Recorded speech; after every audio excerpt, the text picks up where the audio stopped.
Sabudana Thinks, a social justice collective, initiated a free food drive called Quarantine Tiffins.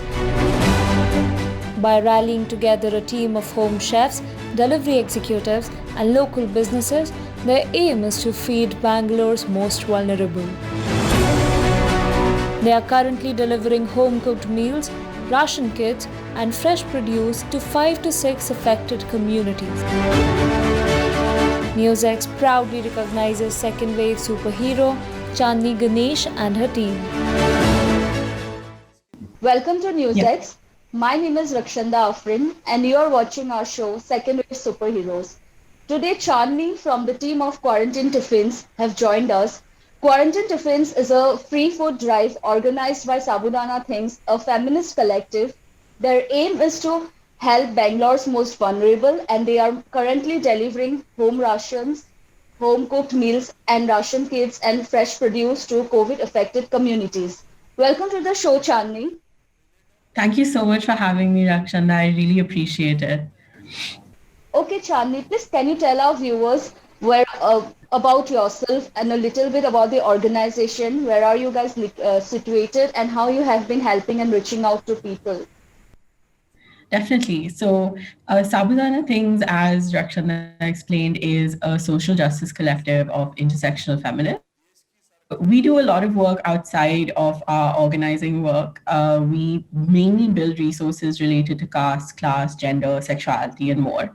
But when the lockdown was first instated due to the second wave of COVID-19 in Bangalore, we realized that there was really a grave need within several communities. And, these communities consist of everyone from sex workers to daily wage earners.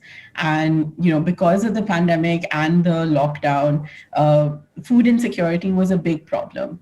And we thought, we have such a wide network of activists, of organizers. We should be using this in order to help those most vulnerable, most marginalized. And that's where Quarantine Tiffins came from. So Quarantine Tiffins is, again, a free food drive. We've rallied together a team of home chefs, as well as delivery executives and local businesses as well, in order to support the communities that we have identified and continue to identify because of the network that we have. Yeah. Okay. What are the challenges and obstacles faced by the team personally and also in an operational way?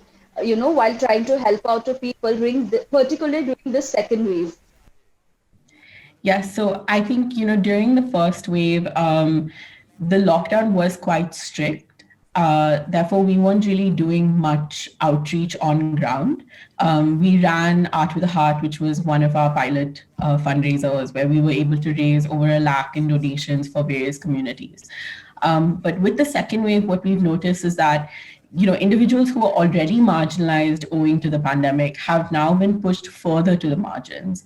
And a lot of the networks that were, formally supporting them simply didn't exist because our funds are running out. Our organizers have, been so overburdened with the work that they're doing. So it really is relying on the mutual aid of our communities in order to reach out. Some of the challenges we faced, of course, funds are a big thing. We're always looking for more funds from kind donors and just individuals who are looking to do good, who maybe are not able to go on ground, but still want to help impact individuals in need. But, with Bangalore's lockdown in particular, I think the guidelines haven't been so clear. So one day, one of our drivers actually got pulled in by police officers. And I had to go to the ground and make sure that we were able to get our vehicle back. So I think just the lack of clarity on lockdown guidelines is one of the challenges that we faced. And, because we're working with home chefs, these are just everyday folks who want to help out. They also face their own challenges. We have individuals who are supporting their families, who are caring for their families, who are falling sick themselves. And so just the uncertainty and the precarity of, what's going to happen tomorrow has been a real problem. But apart from that, we found ways to overcome these challenges simply because of the community that we've been able to rely on. So, for example, when our funds were running out, we reached out to Mutual Aid India, who so very kindly have had our fundraiser featured on their website, and that has really helped us with donations. In fact, like we've received a lot of international donations simply because of the exposure on that website, and we really appreciate that. Yeah. Yeah. Also, can you tell our viewers what was the most tripping point or maybe the biggest motivation which pushed you, like such young individuals, to go out and reach out to communities and risk their own lives and still continue to help? And also at the same time, do you feel that the system somewhere failed during this wave particularly? So I think, as Sabudana things, we are highly motivated by a sense of justice. We don't look at the work that we're doing as charity. We look at it as what is fair and what is equitable. And that is what mutual aid relies on, right? It is just friends helping out other friends. We're not doing charity here. And that's what we're most driven by. We're most driven by that sense of justice, that we want everyone to have the same access that we all do. And in that vein, I definitely think that the system has failed us.